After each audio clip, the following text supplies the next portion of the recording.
Good morning. I'm Ian, and this is the good news about some of the bad news out there. I love to take a take of kind of the brighter side, the silver lining behind some of the bad news stories out there this week.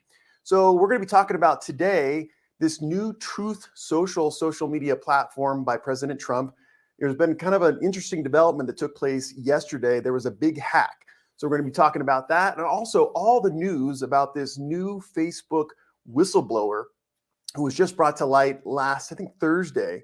Not only is there some nice tidbits about this Facebook whistleblower, but also there's lots of news developing about Facebook in general. They're going to make a number of announcements next week at their developers convention, as well as just in the press. So we're going to go over all that stuff, kind of look for the silver lining on some of this stuff. How can we actually use this information to our benefit? And then finally, we're going to do a lighter story, talk about the Uncharted movie that just came out, and kind of talk about some of the things that are coming from this particular movie.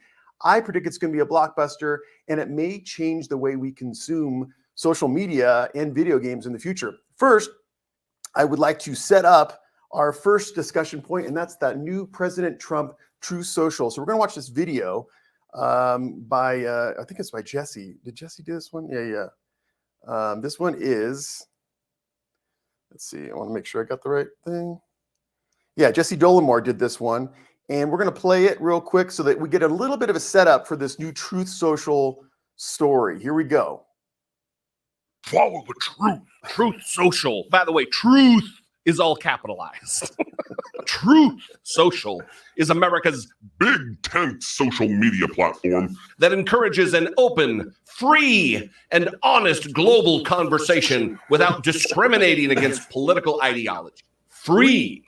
Again, free speech is what they want to promote here. It is against their terms of service to harass, annoy, intimidate, or threaten any of our employees or agents engaged in providing any portion of this site to you. The very thing Donald Trump has done over the course of his entirety of participation in social media, especially as president of the United States. The site's already been hacked. Truth Social has already been hacked into his specific account and posted a pig taking a dump as his first post. So that's what we'll talk about right now. Jesse Dollemore is obviously a tongue-in-cheek commentator on YouTube, but he brought up a lot of the key points. So what is the story? The story is that President Trump has developed a new social media platform.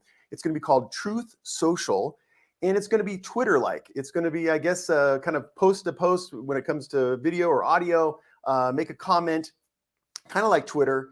Obviously, the goal is to get the truth out there. That's what they say. But a lot of people are very skeptical, as is hinted by Jesse's video right here.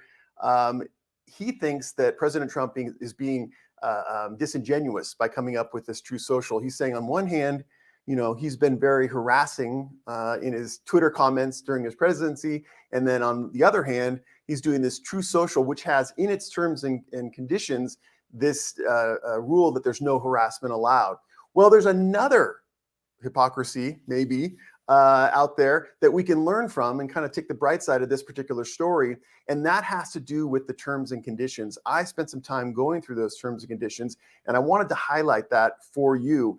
One of the things I also want to talk about is, you know, what is Truth Social and what does it represent to us social media creators out there? What I mean by that is that it's actually an attempt by, you know, a high profile celebrity slash public figure to create his own social media platform. Does that mean that the situation is ripe for us creating our own social media platforms? I know that we have a person, I think she's joining us today, who is in the process of creating her own social media platform. But is that the future? Are we going to have more niche social media platforms kind of started by President Trump's Truth Social? One thing I also want to talk about is this Truth Social hack. You know, if you are going to start a social media platform, you really need to make sure that before you release any connection to the actual platform, that is completely barred off from hackers. What ended up happening was that President Trump put the Truth Social app pre-order on, I think it was the App Store and also Google Store. And hackers were able to get inside of the app and get inside of the social media platform itself, create all sorts of fake accounts President Trump had an account. A number of other figures that are prominent in his administration had an account. And then they did these crazy posts on the platform. Later on, they kind of bragged about it, saying, we were able to hack into this thing and make all the, make fun of these people. So the lesson learned there, the good news about this is that if you are ever going to start your social media platform, you cannot allow any entry by hackers. You're going to have to completely bar it off from the web. It also says something about President Trump's desire when it comes to this social media platform. What I mean by that is that, he previously started a social media, I say platform, but at least social media site from the desk of Donald J. Trump. Didn't do real well. I mean, I think it was available or open for weeks, maybe even days. So is this Truth Social going to take hold? We really don't know. And the fact that it's so kind of homemade enough that hackers can get in and do all sorts of crazy things, not just get in and see what's there, but actually make posts, create accounts, use the social media platform itself, is that indication that maybe this is not, he's not putting a lot of money into this? Is this just kind of like Trump Steaks, one of his products of the past? And so maybe it's not something that we would ever want to use, or if we were going to create our own social media platform, something we'd not want to emulate, because that's crazy that you just release a pre-order and then people are able to actually get into the platform, do posts, and wreak havoc. So that's really, really crazy. But I do want to talk about, besides the hypocrisy talked about as far as harassment, in other words, President Trump harassed people during his presidency, and now he has a platform that outlaws harassment. There is another kind of dichotomy that comes about when you look at the terms of service. And I'm going to take us to it right there. Let's see if I can stop that one and share this one. Okay, we're going to go to the terms of service of Truth Social. Make sure I share that. Okay, let's do a full screen so you can hopefully see that a little bit better. What I'll do is I'll make it bigger here. So I'm going to do this briefly because I know you guys are not into reading legal documents, but I just want to point out a couple things. So these are the terms of service. By the way, gone through them a couple times. They look very similar to almost all the other social media terms of service. My first thought was maybe he just cut and pasted. Maybe he specifically did it. No, probably not him. But so we'll take it down to, let's see, I did some highlighting. Did that show up here? Yeah, right here. So the first kind of hypocrisy that's talked about is, as a user of the site, you agree not to make improper use of our support services or submit false reports of abuse or misconduct. And this is the big one. Use any information obtained from the site in order to harass, abuse, or harm another person. And then 17, harass, annoy, intimidate, or threaten any of our employees or agents engaged in providing any portion of the site to you. So this was what Jesse Dollemore was talking about. Isn't it ironic that the guy did a lot of this kind of conduct? You could argue that he annoyed people and he intimidated people maybe. I think he even terminated people on his administration via Twitter. And yet his new social media platform outlaws that type of conduct. What'll be really interesting is when he starts to post on Truth Social, if he engages in this conduct and is in violation of his own terms of service, that would be pretty funny. And wouldn't it be funny if Truth Social, the platform, banned Donald Trump from his own platform? So that's that. The other thing this is where we start moving into what's referred to as the Communication Decency Act, Section 230, right? The reason why we have social media platforms in this world today is because of a US law, the CDA, which basically allowed social media platforms to be immune from liability for posts by their users. So, if you were trying to create a social media platform back in 2000 or 2005, one of the big concerns is, listen, if I allow people to post to my bulletin board type website, and if there's something that's defamatory or criminal, am I, the purveyor of the social media platform, going to be liable to the same extent as the person who posted it, right? Am I impliedly endorsing this comment that's defamatory? When I say defamatory, I mean an out and out lie that caused damage to someone, that hurt their reputation. And so that was a big concern. And basically the legislators were like, dude, we really do want to create social media. We want to extend the internet. So we're going to give immunity from being sued civilly for the users' posts on your platform. At the same time, and on the different hand, we are going to give social media platforms the control to moderate their platforms. I can go into the specific language, but it's really not important. Social media platforms can't be sued for users' content, and social media platforms can delete posts, change posts, ban people from the websites at will for the most part. So what's interesting is the terms of service for True Social here. We shall own exclusive rights, including all intellectual property rights, and shall be entitled to unrestricted use and dissemination of these submissions. Submissions are defined as suggestions, ideas, comments, or questions. So it's kind of phrased like, these are the comment section, or these are the answering the FAQs. But actually, if you look at this, these are the comments, these are the posts that you make on social media. And under True Social's terms of service, they own it. So they have I think it says exclusive rights to what you post on the site. So that's a little bit contradictory to President Trump in his presidency, saying we need to either take down CDA Section 230 or alter it substantially. The other one I want to make sure that you see here is that it says right here, we are not responsible for, and I just highlighted the sections, we are not responsible for any third-party content, including the content accuracy, offensiveness, and opinions.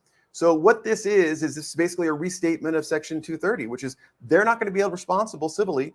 They're going to get immunity for content that is inaccurate, very offensive, is opinion-based. So while President Trump has talked about the fact that he wants to, abolish Section 230, he's also relying on the provisions of Section 230 when he starts out with True Social. So there's a couple other stuff, and we can certainly talk about this stuff if you want to. But I guess one more part is we reserve the right, but not the obligation to, in our sole discretion, without limitation, refuse, restrict access to, limit the availability of, or disable your access or any of your contributions or any portion thereof. What does this mean? This is exactly what Twitter did to him. He made his submissions, so to speak, and they banned him from the social media platform. So True Social is also retaining that right to ban people from the social media platform. So it is a little bit contradictory. On one hand, he's saying, I'm going to sue you, Twitter, because it's unlawful. You're violating my free speech rights. Twitter is becoming a governmental actor in a sense. That's because you banned me from from Twitter. And then on the other hand, it is a True Social. He's retaining the same right. In my opinion, this is actually evidence that could be used by Twitter in opposing lawsuits by President Trump to try to be reinstated. You can't argue 2 points coextensively when you're trying to get back a right that you allegedly lost, or in this case, not even a right, a privilege that you lost. So that is the long and short. Let me get this back to full screen because I want to say hi to some people out there today. We have SpongeBob, best channel ever. Good to see you. Awesome. Thanks for joining us today. We got Diana Wilson, who is creating online courses for people across the world. Good morning. We also have Queen Helen Casey. I hope it's all capitalized and hello. All right. Good to see you. We also got Trent, the Hedgehog, 1671. What's up, dude? What's up to you?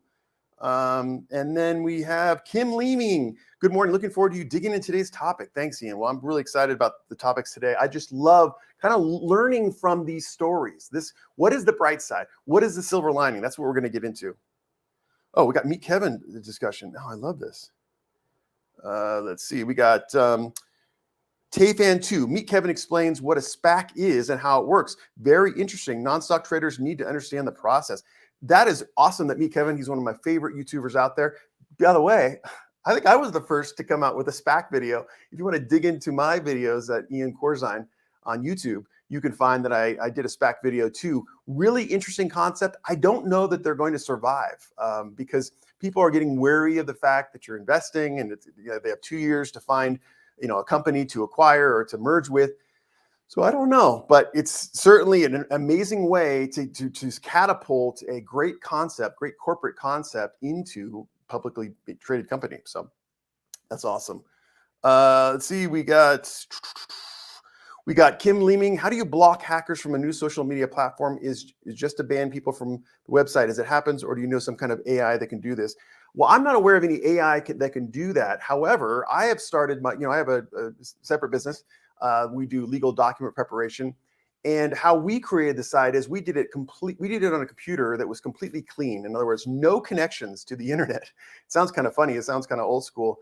But that is the way that we wanted to make sure that our product was not leaked. Our concepts were not leaked online. We just had people with non-disclosure agreements. And then we, of course, had a computer or multiple computers that were not connected to the internet. And I think these days that it's just a standard operating procedure.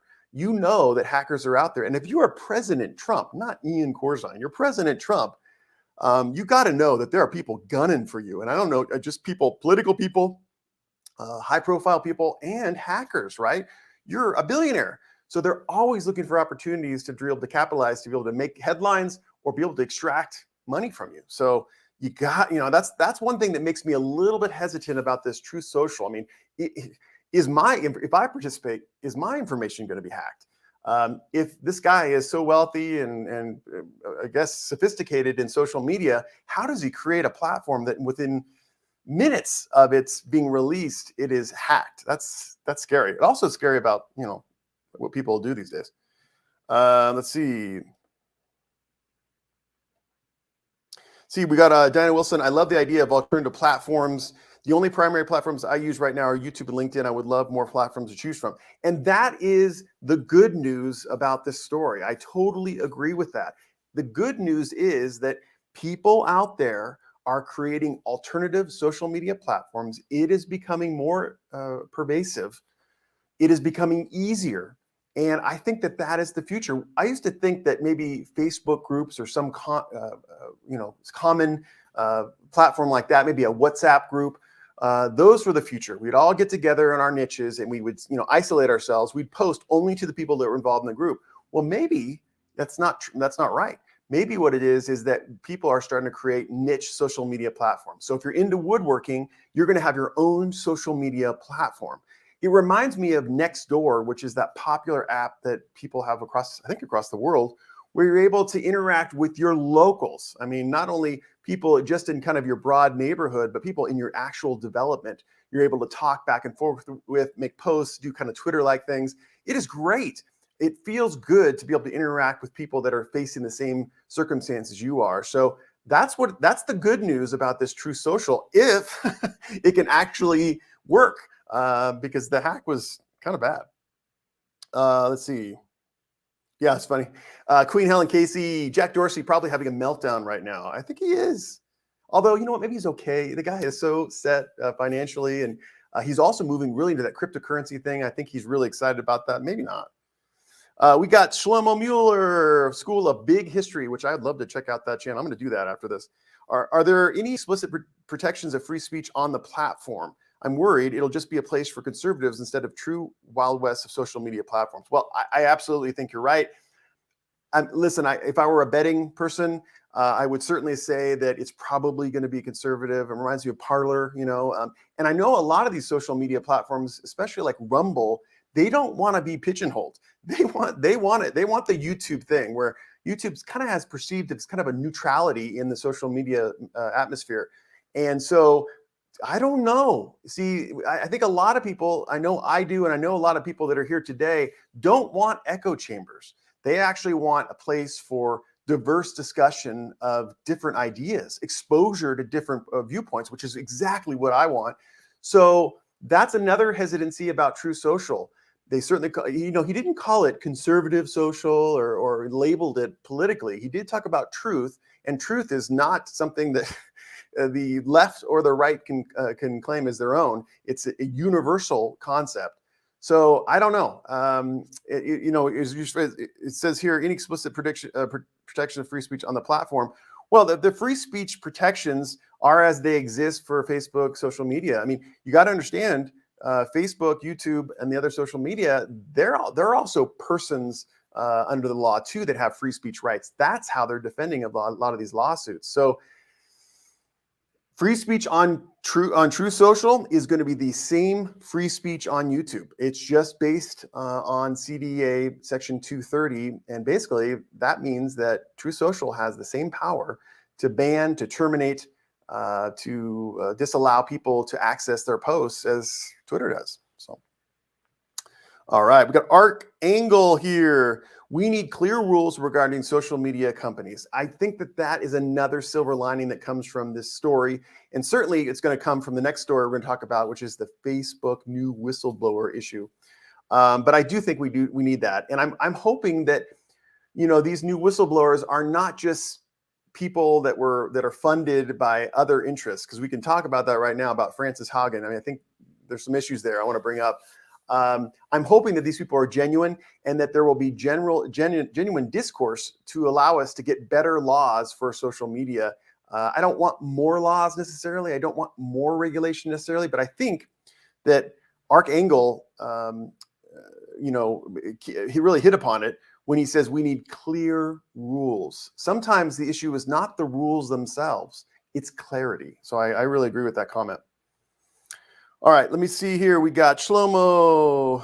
I think that his platform is definitely more likely to get hacked. I think his campaign website got hacked early on as well. It's more about Trump than just having a social media platform. Yeah, I tend to think that's the case. Just looking from President Trump's history with all his different products, whether it be an online course or whether it be steaks or water, it could be just a brand move, and what would be consistent with that was this hack. He may have contracted with a company that wasn't super sophisticated to allow this. Maybe he's not really devoted to this. Frankly, I think he wants to be president again. So maybe this is just a side project. But I think the silver lining from this all, the bright side, is that it appears that he's creating a social media platform that will get some users, a fair amount of users. And maybe at some point in time, they'll switch to a more decentralized type concept. So that's good news for us. That means that if we really are devoted, we can create our own social media platforms based upon the niche or the passion project that we have. We got Timonachi Glass. Hi, Ian. I make glass pendants of famous characters like Hello Kitty. If I sell online, is that infringing on Hello Kitty's rights as an exact copy or exaggerated funny version of it? Well, Timonachi, frankly, that is probably an issue relating to trademark and copyright. There certainly exists a whole market out there in the world for fan art. And a lot of the time, the big corporations that own all the copyrights don't really mind, because it actually just makes their brand bigger, right? If people are making, Batman statues, that's actually in their interest. However, it is risky, because at any given moment, these large corporations, especially I would imagine the Hello Kitty corporations that own those trademarks, could just say, boom, you can't do this anymore, and we're going to sick law enforcement on you or lawsuits. So it's risky. The best way to do it is just to get licensed. I'm sure with Hello Kitty, as big a product as it is, that there are ways that you can apply to be a licensed purveyor of products related to Hello Kitty. So that would be the safest route. If you were doing Hello Kitty pendants locally and you didn't think it was a big deal, maybe you can get away with it. But if you're really trying to hit it and you're putting your pendants on an online store and you're selling across the world, it's only a matter of time, unfortunately. So we got cyber editing. The Facebook whistleblower could not possibly have been legit. No whistleblower has ever been able to be in front of Congress, supported by MSM as well. Clearly a government agent. Well, cyber editing, I tend to agree based upon what we're learning. So let's do this. Let's go straight into our Facebook story. If you have questions about Truth Social, please put them in the comments. No worries. But I'm going to get to a little clip here to set up the new whistleblower story that just came out. But I got to do this first. It's always an issue with this. I'll put this on the screen. I'm going to share screen and do this. All right, let's put this on. And are we on here? Yes, we are on there. Okay. Let's put this full screen. Let's play this thing. Companies in the world. The latest whistleblower, according to a Washington Post article, alleges top Facebook executive Tucker Bounds shrugged off Russia's interference in the 2016 presidential election when it bought social media ads to spread disinformation.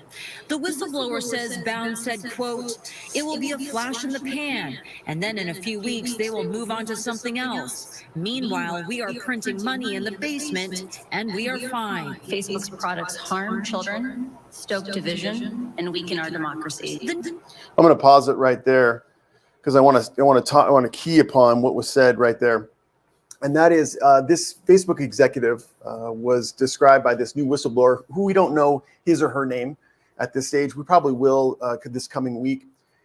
But basically was stating that, you know, there was some concern back in 2016 with Russian interference in our election process in America. And they were saying, oh, no, this is going to be bad for Facebook. And this executive, this communications executive said, you know, it's just a flash in the pan. It's going to go away. And meanwhile, we're going to be printing money in the basement. And basically what he's saying is, you know, he's reflecting the corporate mentality that exists. And frankly, we've set it up in our society, in a capitalist society, to have this happen, which is profit motive, right? And I don't know that it's damning. In other words, it's something that happened to the corporation that they're kind of, you know, trying to turn into a positive for their shareholders. But it is another indictment for the power and the intent behind a lot of these larger social media platforms like Facebook. And that is, they are harvesting our information, our personal information, and I shouldn't say to use against us, but to sell with us. Whether I mean using our information to sell to us directly, using our information to share with partners to make money. So that was just another kind of quote that came out in internal documents that were released, I think on Thursday, that shows, again, that Facebook is kind of not our best friends. And a lot of you guys like cyber editing, I'm sure, were like, dude, yeah, they're not our best friends. And I knew that from the very moment I saw it. But some of us were like, dude, they created a free product. They let us use it, and we could put our family pictures on it and share, reconnect with people, and are just doing it out of the kindness of their heart. This quote just really kind of, you know, punches you in the face with, no, that's not the case. And that being said, there were thousands of records released, I think, to a bunch of MSN, a bunch of mainstream media. And actually, they have worked out an agreement. They've created a Slack channel, and they're going through those documents as we speak. And this next week, they're going to release their findings from these documents. Now, they say it's not a process of, you know, a gotcha for Facebook. We're not looking necessarily for things to complain about or to criticize. But I think that's exactly what it is, right? They're just looking for things that they can bring out against Facebook to try to blow it up. At the same time, Facebook is made the announcement that they're going to rename their corporation this next week. Supposedly they're going to release this new name on Thursday of this next week. And so I did a post in my community tab. And if you want to check it out, just go to the Ian Corzine channel on YouTube, kind of joking about, you know, what is the new Facebook? And I think right now, the new Facebook name. I think right now the new Facebook name, a majority of you voted, is Face Palm, like this. Some people were calling it Face Plant. There was another one that really was doing well on the poll, and that was Zuck You. But I don't think those are to be the names. Those are just comedy names that I came up with. So that's really interesting that it comes up. We're also probably going to see more testimony by this new whistleblower. He or she is going to be testifying about what she saw from behind the scenes of Facebook and kind of reveal the culture there. Going to the Facebook name change, that is an attempt by Facebook to try to kind of hide some of their corporations, the various umbrella corporations, and kind of, you know, separate it, kind of break up Facebook before the government breaks up Facebook, which is not unprecedented. A lot of corporations, when they got heat publicly in the media, quickly changed their name. I'm thinking about, is it JP Morris changed their name to Olivia or something like that? So a lot of corporations do that when they're really being assaulted in the media. So not unusual, but it's up to us to be really, really diligent and vigilant when we use the different parts of Facebook, because Facebook's going a different way now. I think they're deprioritizing the typical Facebook model, and they're moving into what they call the metaverse. They really want to move into the metaverse. They want to do more VR and that kind of thing. The one thing I wanted to bring up, which I alluded to in some of my discussion before, was whether or not this is all calculated, and that's what cyber editing was talking about. He was mentioning that, listen, this seems too weird, right? 2 weeks ago, this person comes out of nowhere, is funded with legal fees and public relations fees, does a 60 minutes interview, does testimony the next week. I mean, this is moving really fast. Then we're talking about Frances Haugen. If you do some deep dive, you find that a lot of her costs are being covered by a donation from the founder of eBay, Pierre. I'm trying to think, what is his name? Pierre. You guys remind me, what is Pierre something? He was actually a big donor. So, does he have motivation to undermine Facebook? Yes. Facebook has dominated in the advertising space. Now are making headway in the shop space. Matter of fact, a lot of people use Facebook to find used goods and new goods. That's kind of what eBay does. So is this a calculated takedown of Facebook, or is it calculated to change the laws? So the social media platforms can't be as successful as they have been, and other corporations are behind it. We don't know, but we do know that it's really weird that this is happening so quickly, and so much money is being spent to be able to get this information out. And then the other part too to remember is, a lot of this stuff is not revelatory. I mean, a lot of this stuff has been known for a long time. So it's almost like the mainstream media is just really pushing this narrative right now for a reason that's kind of unknown. One of the things I want to talk about is the bright side of this whistleblower thing. One is there are increasing protections for whistleblowers. There are more donations going to whistleblower type charities to help people kind of blow the whistle on corporate malfeasance than there ever has been before. So I like that. The other part too is it may lead to a less dominant Facebook. I don't know if they break up their corporations, if they rename, that may lead to that. The other part too is that this stuff, however calculated by other corporations, could lead to better laws when it comes to social media platforms.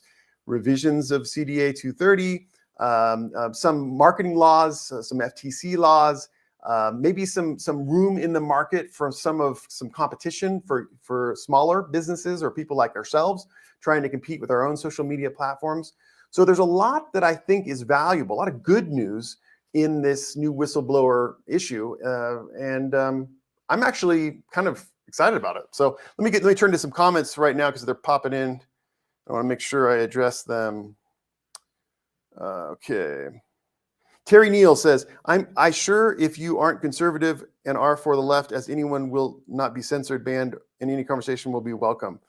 Not exactly what you're saying, Terry, but really what I am is I'm a guy about free discussion. I'm a guy about positivity and free discussion. I am not afraid of ideas that I'm not aware of, that I haven't researched.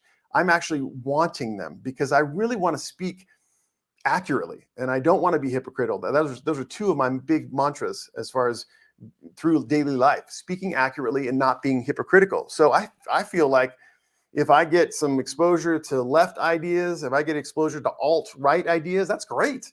Frankly, they're just words, so they're not going to hurt me. And most of the time, when I feel like I'm triggered inside by something and I want to respond in a defensive way, that's a sign to me that I haven't done my research, that I'm being defensive, and that I need to do more. I'm really of the opinion that political position in life is really not that important. What's really mostly important is your exposure to ideas. So when I talk in my videos about free speech online and those things, it's all motivated by the fact that I want to hear from you. I want to learn from you. I do not need to accept what you say.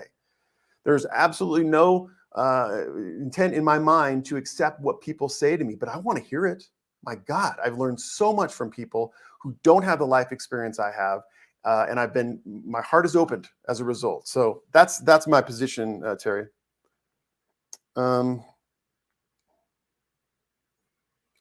Just give a shout out to Twyla Barnett. Hello to everyone. Weatherford Acting Film in Sutton County. What? That's awesome that you're doing acting. I love acting. I think it's awesome.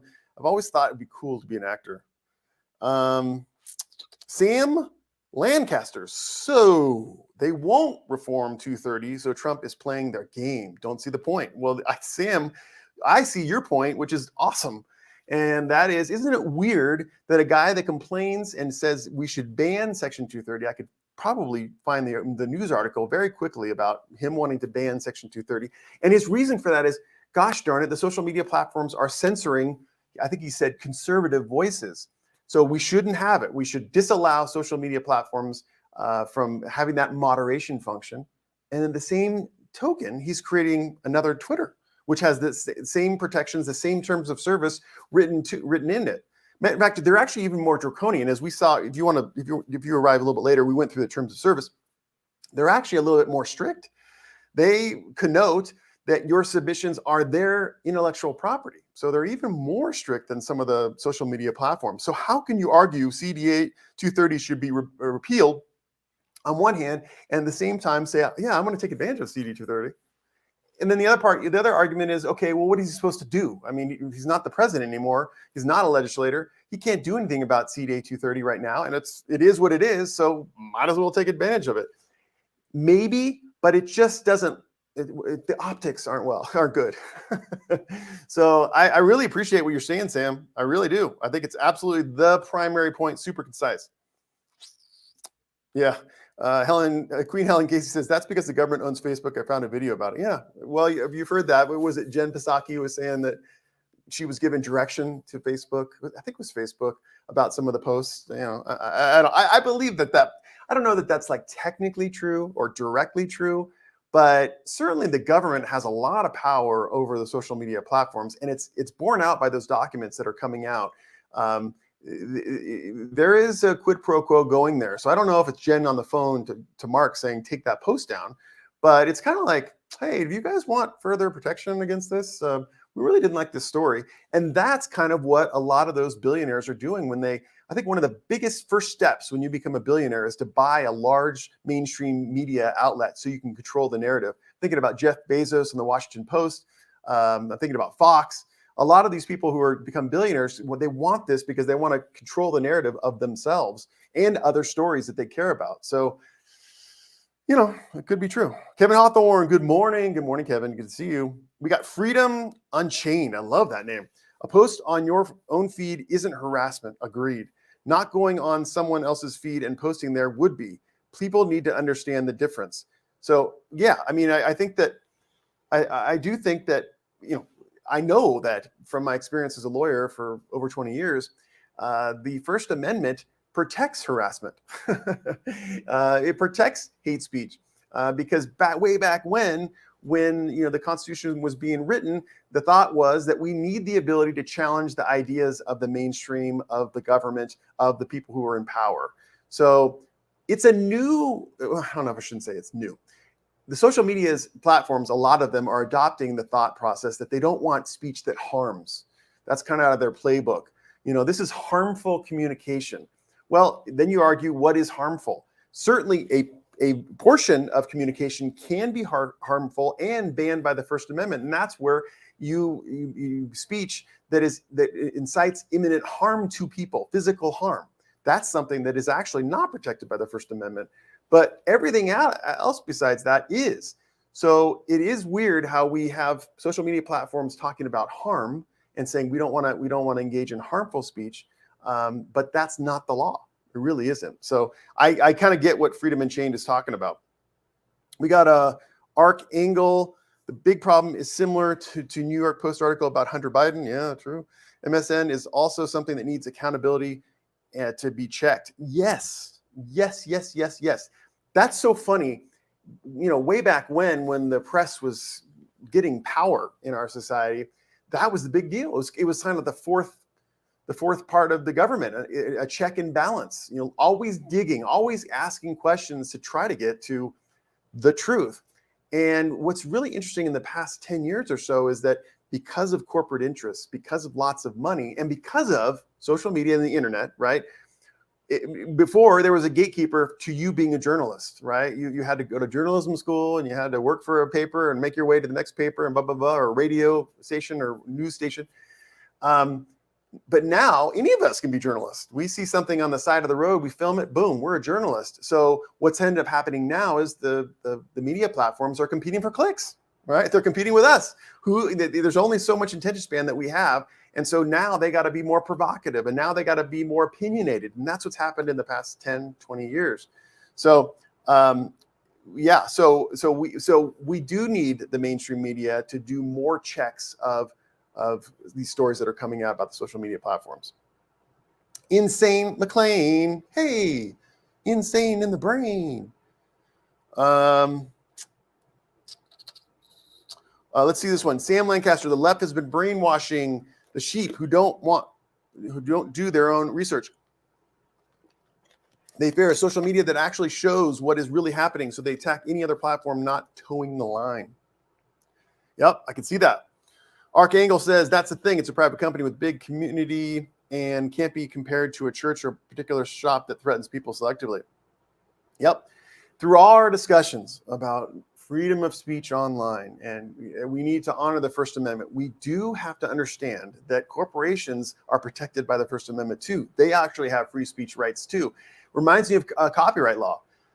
I advocate on behalf of creators for fair use. I love that the fact that you can build upon someone else's art, and that's a form of First Amendment communication, actually. So I think it's right. But at the same time, some of the creators I've worked with in the past, have said, Ian, you're just an advocate for fair use, but what about the copyright holders? And I have to tell you that those rights should be protected too. If you come up with some sort of piece of art that transforms people, that changes their thoughts, that should be protected too. We've decided to do that. So it's the same thing about social media platforms. We can't just, completely throw out the rules protecting their free speech rights too. We have to balance. Truth Social, good example. It is a private, as far as I understand, a private sector company that is going to have free speech rights too. One of you guys that wants to create your own social media platform, I will honor and protect your free speech rights. So it's got to be a balance. It's got to be a recognition that the internet is more powerful than anything that we've seen as far as the public's consciousness in the past. So it doesn't mean that we throw out one person's, social media rights should be down and creators or posters' rights should be up. It's that we gotta strike a better balance than what it is right now. And that's why amendments to CDA 230 are welcome. It was written way back when, in the 90s, I believe, when the technology wasn't like it is now. So I'm just laughing at some of these comments. They're so funny, dude. Okay, we got Faith TV. She's saying, hi. Hi, Ian. And then she says, what area of law do you practice? Well, I'm a social media lawyer. So I spend my time working with creators, doing brand deals, doing consults on various issues concerning social media law and their terms of service. So I love social media. Okay, so we got Shlomo with the conspiratorial thought. Keep the conspiratorial thoughts coming. Again, it's free speech. I want to hear from all you. Conspiratorial thought. Maybe Trump is angling for a lawsuit with his more draconian policies. Those policies could make it easier to bring a lawsuit getting Section 230 limited in certain situations. Absolutely, it could be. You never know. I don't know exactly what could happen. Your ability to sue your users of your platform is limited based upon those terms of service. So it could very well be. It could be a ploy for that. It could just be a publicity stunt. It absolutely could be. Like I said before and earlier in the program, we talked about the fact that his first social media platform from the desk of Donald J. Trump, really failed. So I don't know. I think probably Trump, in order to make this platform work, is going to have to get some big time endorsements, some big names that go on there. And if he were smart, but he's probably not going to do this, he would draft some people from the left. He would try to get some diverse ideas to kind of protect what he said in the terms of service, which is we want a fair, communication platform to get at the truth. So it would be great if AOC could be a member or whatever he terms it, a user of Truth Social. Doubt she'll do it, but that'd be great if he could. Maybe he could pay him. All right, so we got Tayfan 2. Nothing wrong with playing the game. Other social media over-censored their own liberties under 230, made it selective instead of consistent. Yeah, I mean, I guess what Tayfan is talking about is, listen, if you want to create a business, you got to comply with the laws as they are today. So even if President Trump wants to take down CDA 230, he can't do it right now. So if he wants to do a social media platform, he's got to be compliant with Section 230. That's one way to look at it. I totally think it's a reasonable point of view. Oh my gosh, Regloom creepypasta. It says late to the stream, but glad to be here. Regloom, thank you so much for joining us. I really appreciate your ideas. Let me know more about what you think about this new Facebook whistleblower and also these new developments about Facebook this week. The new name, the new documents coming out. I think I'm going to expand upon a little bit.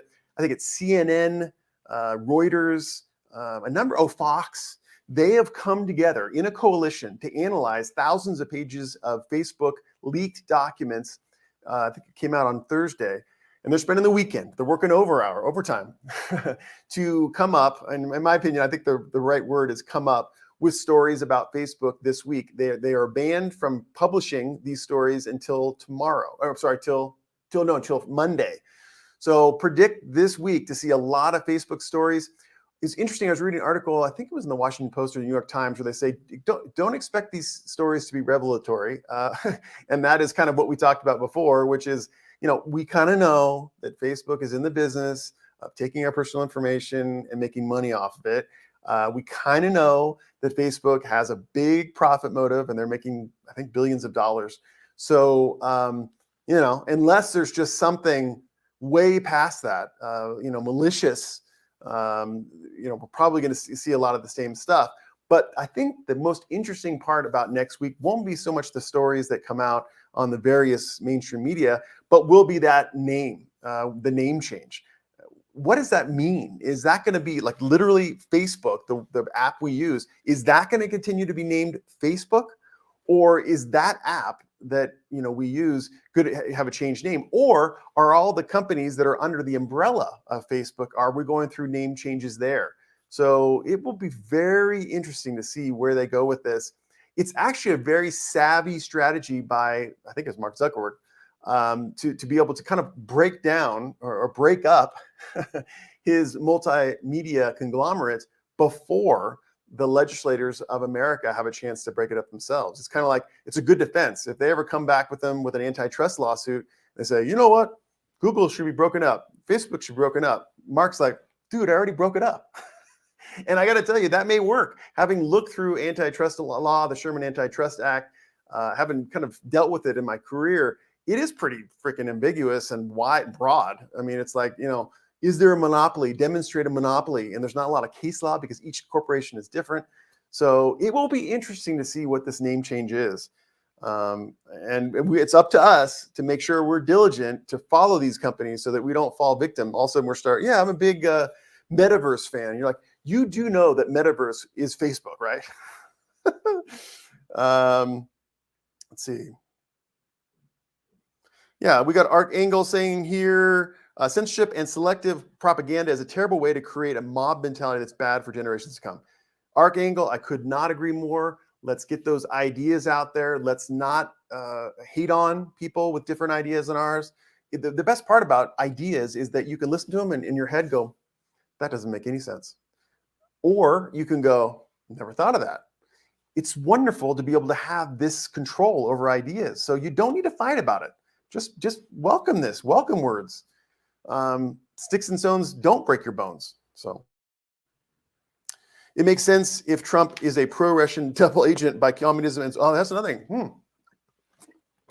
Another angle to discuss is what is the ultimate agenda of this Truth Social? Is it just going to be a communication platform for Trump? Is it just a way that now he can get tweets, quote unquote, out there?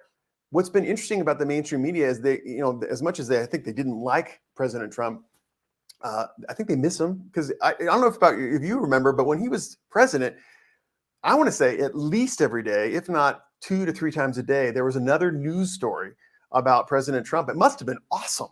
to be if you don't have a good story about this, there's always a Trump thing. There's always a tweet that you can make fun of, that you can take an angle on. So that could very well be. It could be just a big loudspeaker for President Trump.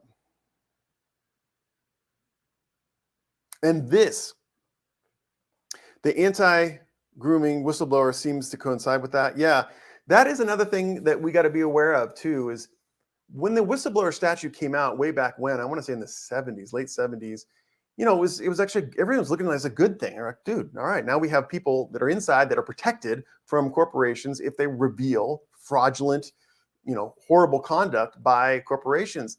But what's happening now is even that good idea, that good intent, may be misbacked. In other words, what we may see is people using the whistleblower statute as a sword. All they got to do, especially if you're really rich, is talk to someone who's an insider in a large corporation. It doesn't have to be on social media, and say, listen, you know what? Are you aware of any bad practices? And if you were, not only could you raise in stature your celebrity, maybe you write a book about it. Maybe you would, have a really awesome social media account that has millions of followers or subscribers. But we'll back you. We'll pay for your attorneys. We'll pay for PR. Because we think that the truth needs to come out, and this is bad. That could be used as a sword, and also it could be used as a threat. I think it sounds absolutely crazy, but it's like corporate espionage. It could be a situation where corporations threat that. They say, listen, we want to cooperate on this deal. Just so you know, if you didn't cooperate, we may have to worry. You may have to worry about whistleblowers. So, maybe we've been naive, maybe I've been naive, but that whistleblower statute could be that sword that other corporations are using to stab Facebook and to reduce it from its dominance in the corporate landscape. Okay. All right, so I'm trying to get to some comments from people that are new to our show. I love Sam Lancaster. He says, the whistleblower is a trap. They want to censor more facts from social media by giving control to Biden admin Democrats. What I like about Sam is he's just so pithy. Good comments. Alyssa Remenek. Ian, come on, Ian. Trump is a billionaire only in his sick mind. Yeah, I know. It reminds me of that. I don't know if you ever heard of that comic, Gary Goldman, but he did an awesome routine. It's on Netflix. You want to check it out, on Trump and the fact that he's a billionaire, barely. And it talks about how, Bill Bates and may tease him. So if you want to check out the bright side of current politics, watch Gary Goldman.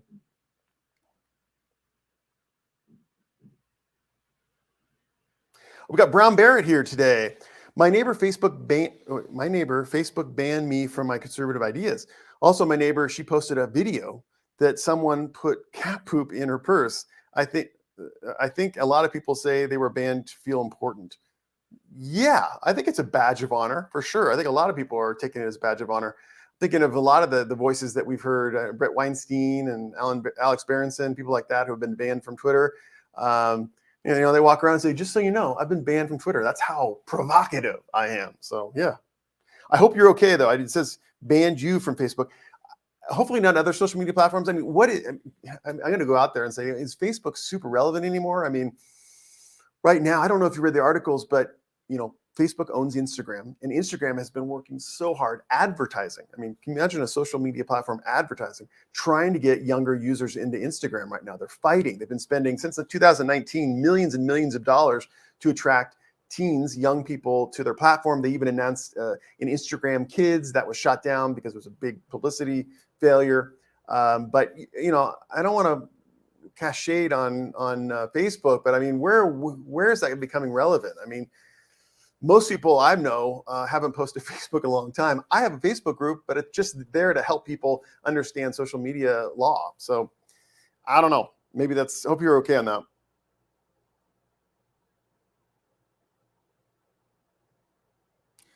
We got Ray Gloom, Creepypasta. Thanks, Ian.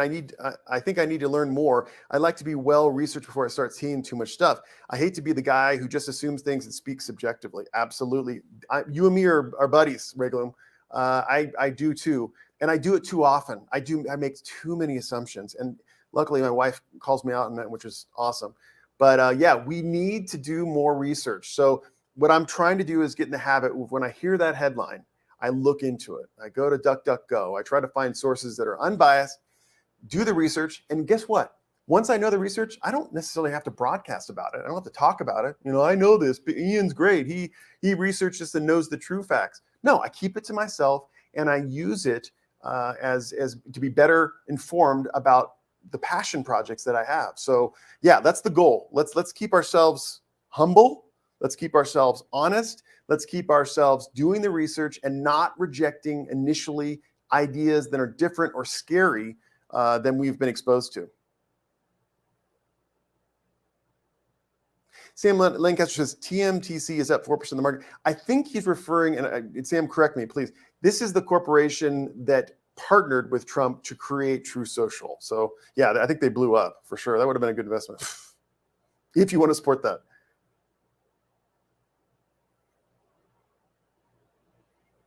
Yeah. Theon Zafiri Leon, all governments are in on it. Look up NWO. Yeah. Terry Neal says, my only point was I don't think Trump's platform will censor people and will allow anyone to speak freely. You don't think they'll censor people?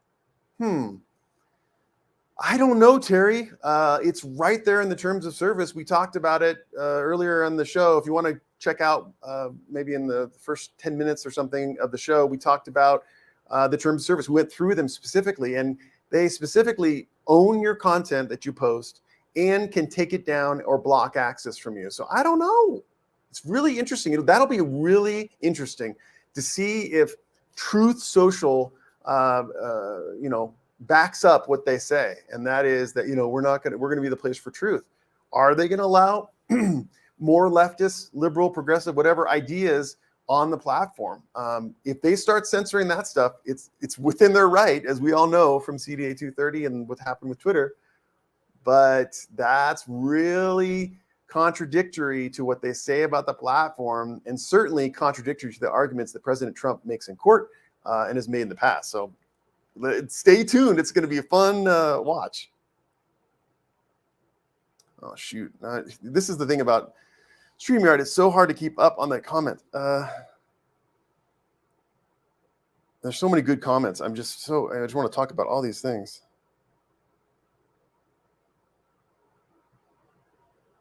Yeah, true.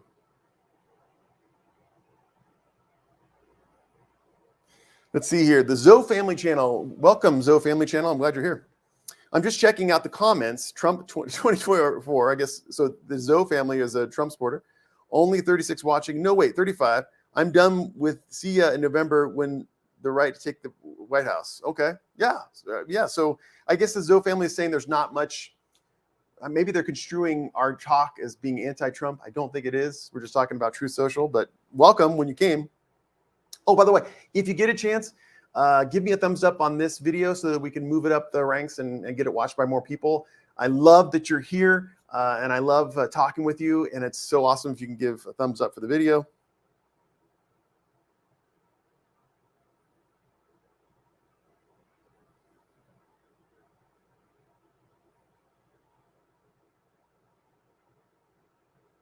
We got Andrew here, Andrew Hager. I may stand on neutral ground, but even I think there's too much bias on social media, left or right.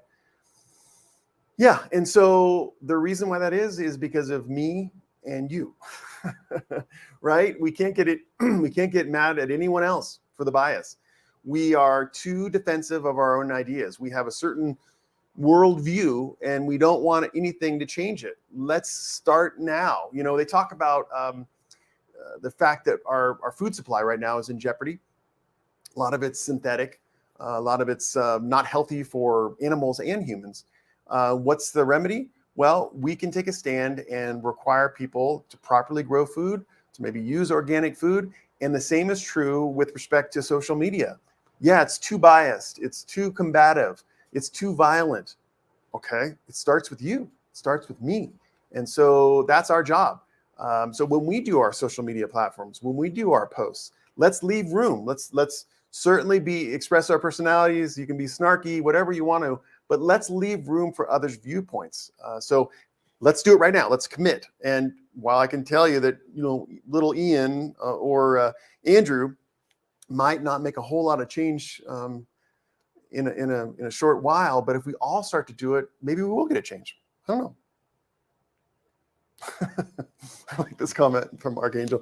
Meanwhile, Saki circling back.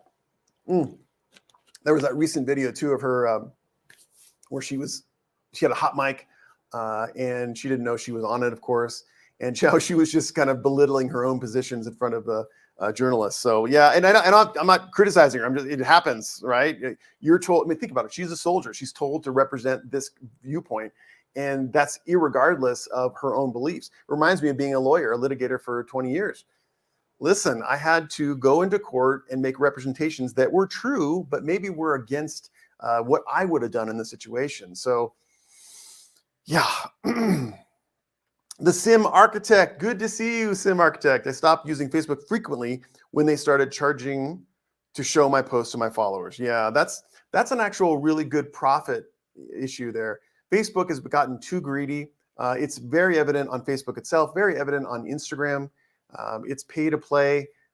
And so, most people aren't getting a lot of response unless they're being more and more provocative. And to Andrew's point, that's what the motivation is, right? We want, a lot of us want the validation. We want the likes, the follows. And so the only way to get someone's attention to give us a like or a follow is to be provocative, to get to the top of the posts, and to be as extreme as possible. So, and then if you don't have the means to pay for it, then you're not going to get that attention. So, yeah, Facebook is becoming less effective platform, which is being used less and less. Even though, despite the statistics, which talk about them being used a lot, I don't know if that's America. I don't know if it's in other countries, but yeah, I see it being less relevant, at least the current form in the future.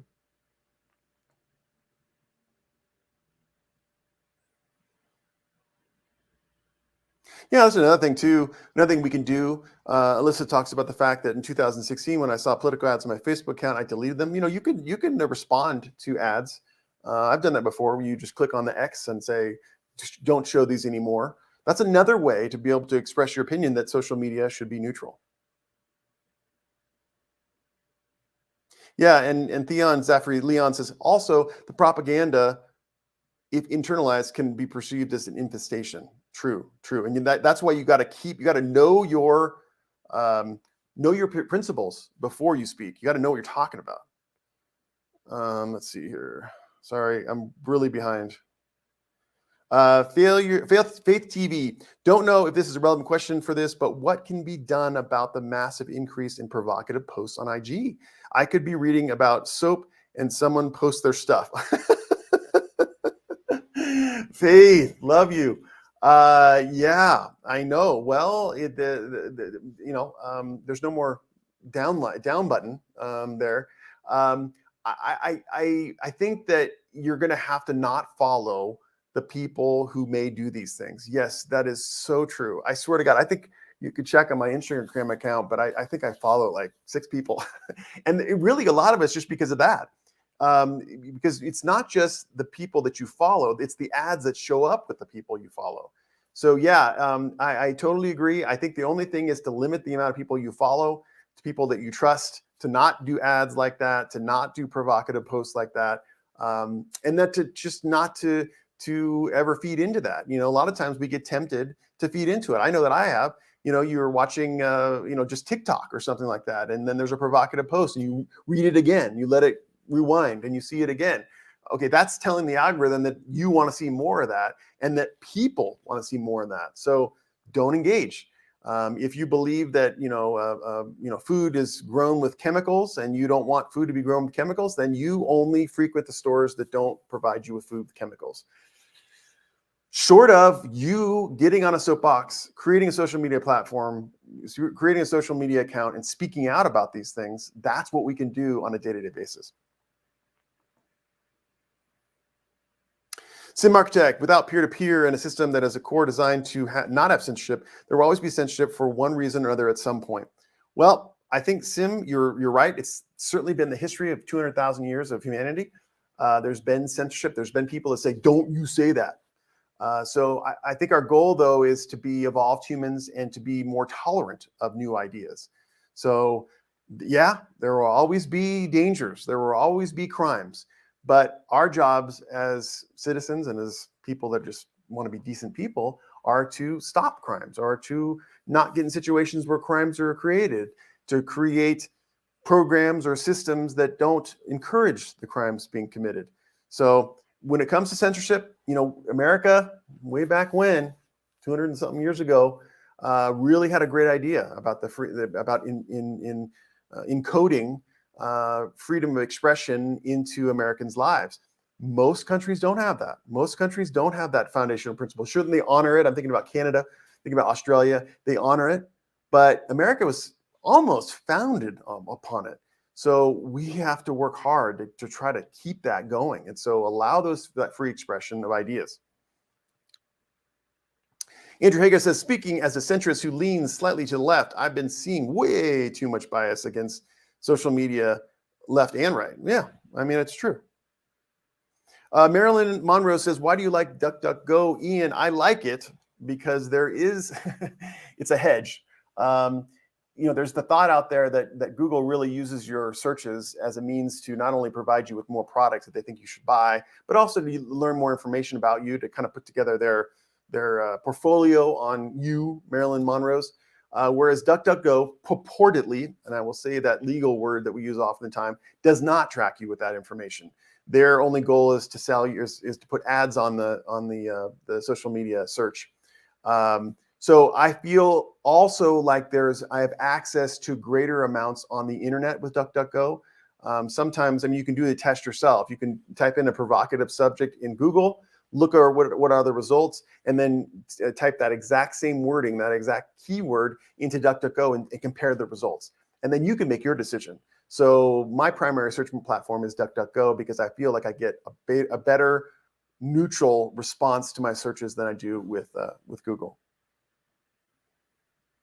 DSLR Dave, since social own our content, does it mean that we can't use our content on our own website? No, that is not the case. And frankly, none of the other social media platforms, I shouldn't say none. I've read the terms of service on almost all of them.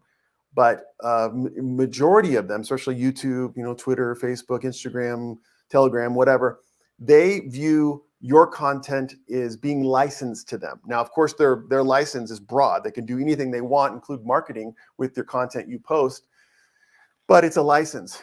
If you look at the terms of service that we examined for Truth Social at the beginning of the show, you will see that it appears that they are reserving the right to own your intellectual property content. So that's one little tweak that may change over time, but certainly is different than majority of the social media platforms. Most platforms say, listen, you post something, you have a right to it. You can put it on your website. You can do a video about it. You can put it in your archive, whatever. But at the same time, we have a license that is throughout the globe to be able to use your content. And also, oftentimes, to allow third parties. And I'm thinking about Twitter embeds, right? When you see those all the time in news articles where it looks like the exact Twitter page, that's because that's a Twitter embed. And when you signed up for Twitter, you said it's okay for Twitter to allow another user to embed your content in their website. Oh, Brown Barrett says, like the video. Yes, thank you so much. If you guys like the video, that'd be great. I want to make sure this video gets out to as many people as possible because I think these are important stories that need to be said. And also, there's some good news. There's things we can learn from it. So it says, cyber editing. I'm in Taiwan and IG. Never see those. IG shows you what you like and have looked at. Well, I think IG shows provocative content, but I think even TikTok much more so. Oh, thank you so much, Brown Barrett. You are so kind. Appreciate that.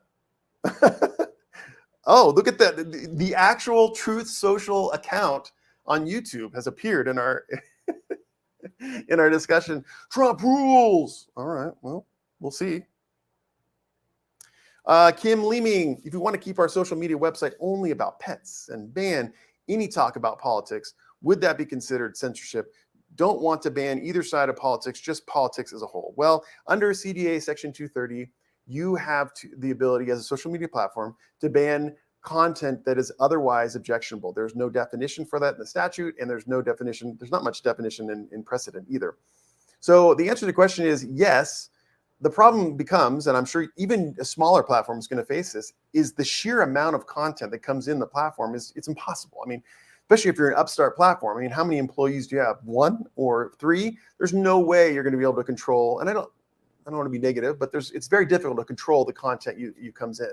So, and also the current AI that exists right now, you have to have a lot of money to be able to have software that can ban automatically. Like YouTube has it. You can actually put in your account, your YouTube Studio account, certain words that you do not want to appear or not want to allow in your comments. That's not common. That's not easy software to get. So the answer to your question is yes, you could. The second part of your question is it'd be very difficult. And the only way really for an upstart social media platform to have the content that it wants is to continue to pump out new content about this subject and to force the people that are kind of abusing the system to just kind of wane away, ignore them. That's the best strategy for an upstart. Steven is here. The reason why we have synthetic food is because of overpopulation. Too many people becoming too greedy, not willing to eat smaller meals during the day is causing people to have produce faster. Yes, I think a lot of that is true. And we need to hear more of that. We need to hear more ideas about it. All right. Oh, did I say irregardless, by the way? I think that is a word. I think it is. I looked it up one time. It should just be, people argue that it should be regardless. Why do you have to do irregardless? And I don't really have to. Oh my gosh, I just missed this.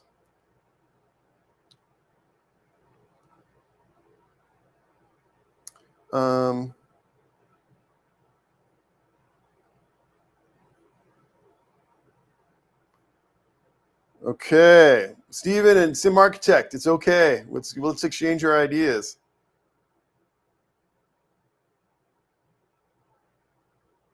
Your message was too long? No, don't be sorry. Long messages are welcome.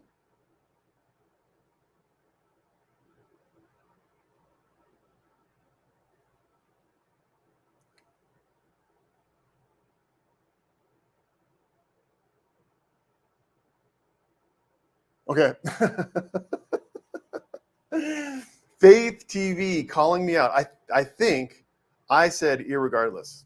Irregardless is my biggest pet peeve of all time, as regardless already means without regard.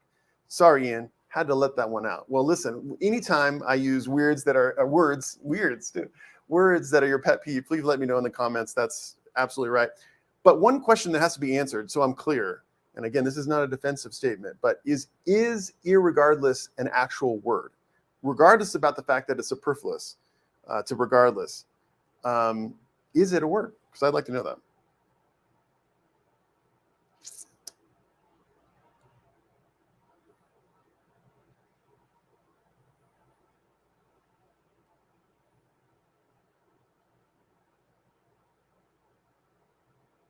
Yeah, this is a voice that needs to be heard, I think, too. Archangel says, being skeptical about vaccine doesn't make you anti-vax. Absolutely. I think we should always be skeptical of almost everything, right? You can have taken the vaccine, great. Not taking the vaccine, great. Just let people express themselves.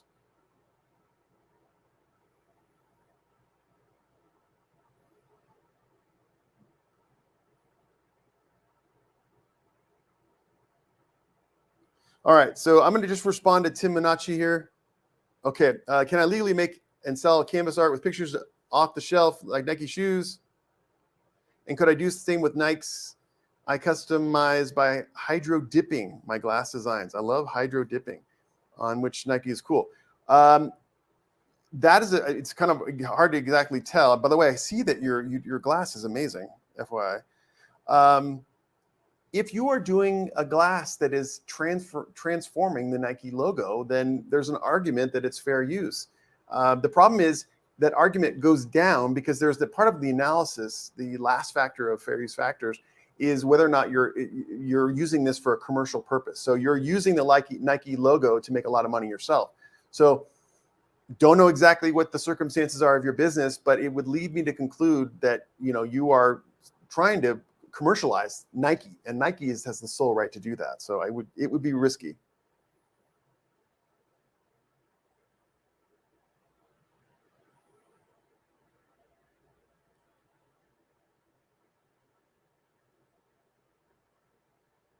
Boy, we went into an entire discussion about Monsanto.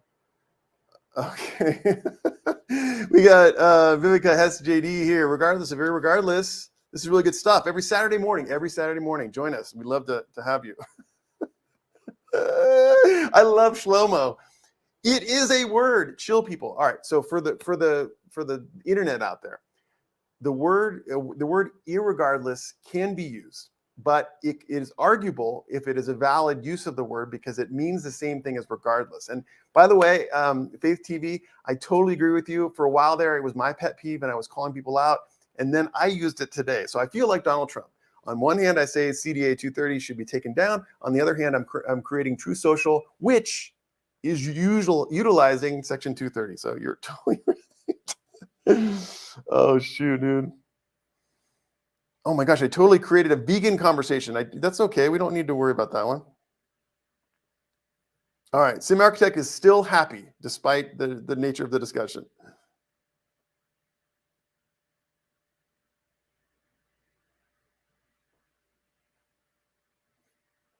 Oh, Twitter awaits your expertise. So he wants them to tweet. All right. Let's just do a fun thing to kind of change the tone a little bit. Part of what our discussion today was about, which is a little bit different than veganism, chemicals in foods, True Social, Facebook going down, being renamed. And that is a little fun thing, right? And that is the new movie, Uncharted, Uncharted movie. I know this is a little bit, I'm trying to come up with a transition for this, because I just want to mention it real quick. It's a video game from my past. I don't know if you guys ever played, PS2 and played Uncharted, but it was a really, really popular video game. Came out in 2007, and a lot of people played it. It really wasn't multiplayer. It was just more just like going through an adventure. So I wanted to give you a little taste of this movie. There's this little portion of the trailer. Let me just share it here. Maybe we can all come together about movies. Let's see, share screen. Chrome, Uncharted, boom. Share it, boom.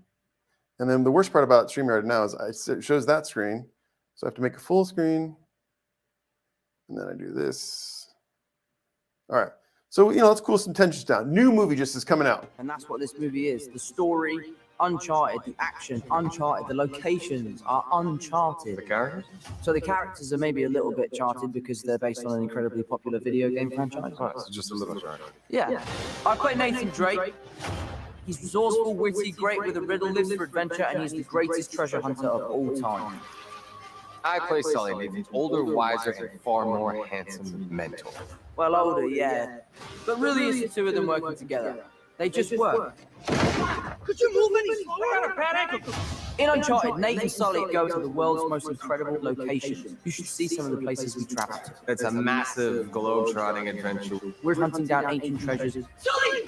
Hurry, you're gonna drown!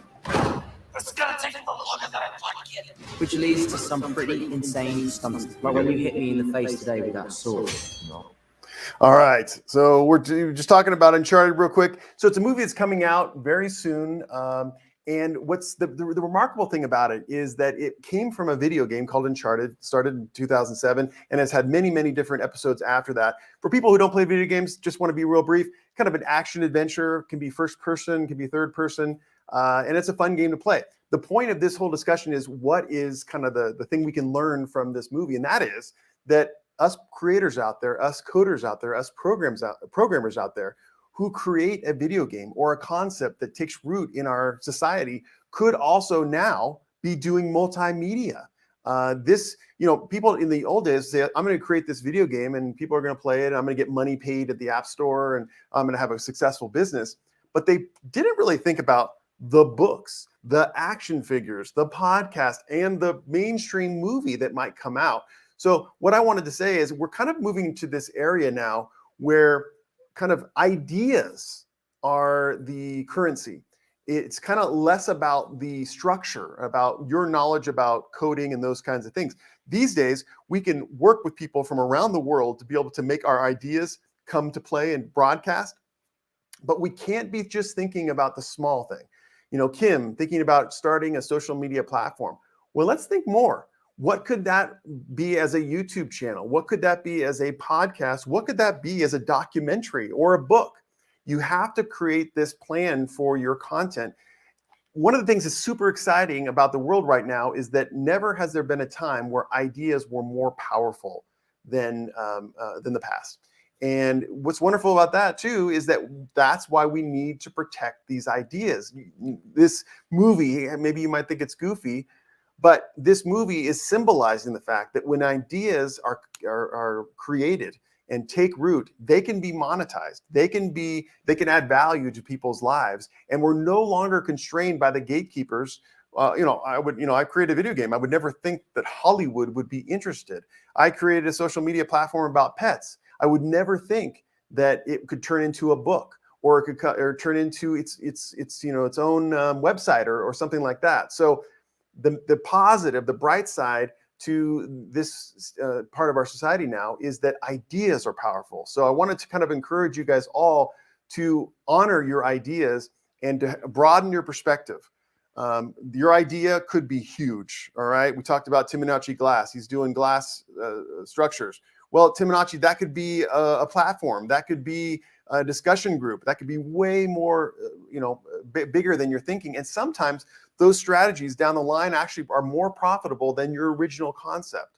So, all right, let's help each other. Let's not hurt each other with trying to denigrate people's ideas. Let's listen to ideas, because those very ideas can be the ones that can make you successful and make you be able to change people's lives. So that's kind of my message for today.